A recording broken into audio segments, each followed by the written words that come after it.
Boku Dake Inai Machi, or Erased, is an anime adaptation from a manga with the same name written and illustrated by Kei Sanbei. At the moment, the adaptation is the most popular TV anime show of 2016, but even as a manga, the series has quite the success. It was nominated for the 7th, 8th, and 9th Manga Taisho Award, competing with other popular manga series such as One Punch Man, Ajin, Sakamoto Desuka, Boku no Hero Academia, Koi no Katachi, and The Bride Stories, among others, where it ranked 2nd, 4th, and 4th again, respectively. The series was also nominated for the 18th Tezuka Osamu Cultural Prize Reader Award. The Kona Manga ga Sugoi list in the male readers category from 2014 to 2016, where it ranked 16th, 9th, and 10th respectively, and it is currently nominated in the general manga category for the 40th annual Kodansha Manga Awards. A spin-off novel titled Boku Dake Inai Machi, Another Record, written by Hajime Nino Mae, was serialized in Kadokawa's monthly digital novel magazine Bungei Kadokawa from November 2015 to March 2016, and it elaborates of the killer's motivations. A volume containing the chapters was released on March 30th, 2016. A live-action film adaptation of the manga debuted in cinemas throughout Japan on March 19th this year, placing 2nd in the Japanese theater's box office in its release week.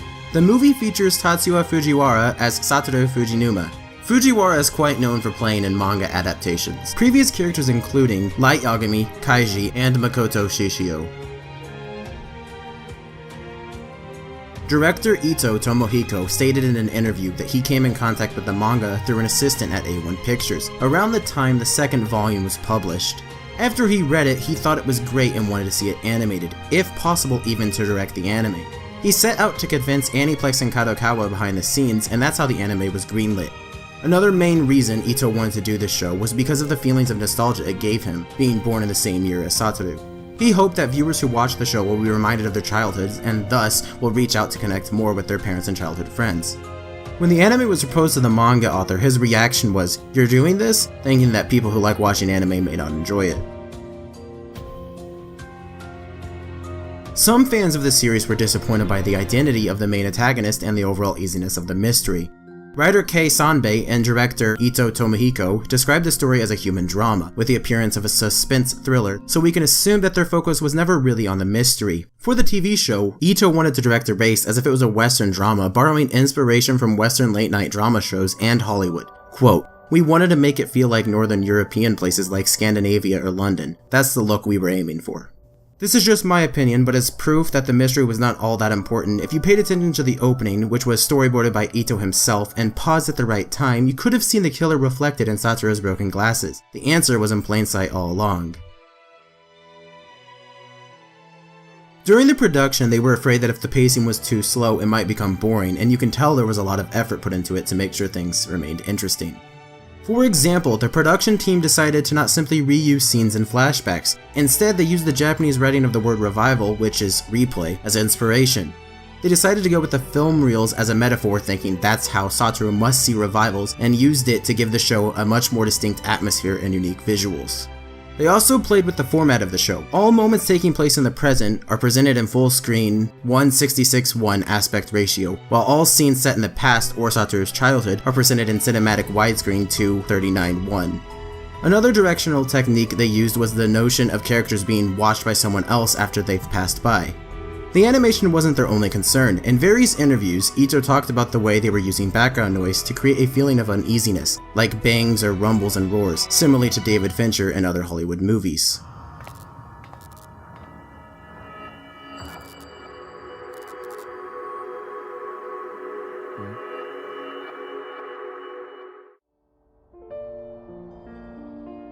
To create an even more distinct feel to the show, they hired Shinosuke Mitsushima to voice 29 years old Satoru and Tao Tsuchiya to voice 10-year-old Satoru, respectively. For both actors, this represented their first voice acting role. They usually acted in front of the camera and not a microphone. Since actors are usually so busy that they have to record at different times from the rest of the cast, one of the conditions for the role was that they would join the other voice actors, which turned out it was useful for them, especially for Tsuchiya, which had somewhat trouble voicing a young boy as her first role. Amusingly, Ito said he rejected numerous voice actors for the role of young Satoru because they sounded too shonen jumpy.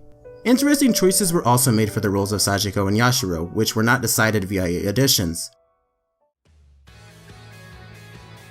The opening song, Ray Ray by Asian Kung Fu Generation was actually first released on the album Soul Fa in 2004, along with other songs such as Rewrite, the fourth Full Metal Alchemist opening, and Haruka Kanata, the second Naruto opening. The song was re-recorded for the show when it was released as a single in 2016. In the last episode of the show, there is some graffiti under the bridge where Satoru and Irie meets that spells out Ray Ray, which is used to commemorate the opening theme. The blue butterfly seen around Satoru before revival is activated refers to the butterfly effect, where in Chaos Theory, small alterations in the past could drastically change the future, and also to the 2004 movie with the exact same name. Other references made in the show, albeit more directly, were about Dragon Quest III, Live Man and Ranma 1/2, which were all popular in the late 80s.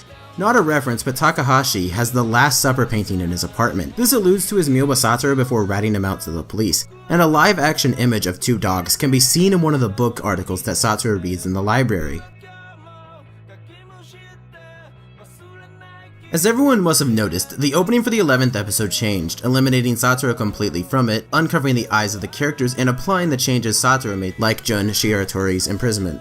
But what is more interesting is how the cinema scene at the beginning came to be. Because Satoru has two voice actors, they're placed side by side as a double credit, and Ito thought he could use this idea, quote, "So I needed to have them in the first cut of the opening, but what kind of situation would allow for that? And then partially because of the word revival, I figured that I could have had them in movies, as if the two of them are watching Satoru's story play out on screen."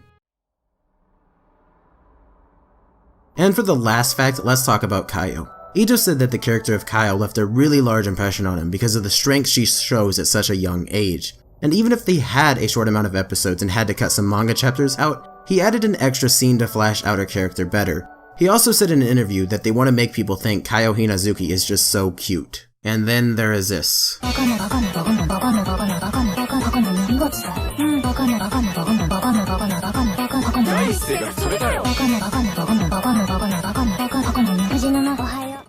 Hey everyone, thank you guys all so much for watching the video. Best Anime Tops and me, we kinda collaborated on this and it was quite a lot of fun. Now this will wrap up the video, but if you want to see more things like this, remember to please leave a like and share it to people who might enjoy it. Depending on the success of this video, we'll probably do more. Also, at the very end, I'd also like to plug my self as the audio guy. I'll be in the description below, click there if you really want to. If you don't, whatever. But again, thank you guys so much for watching this video.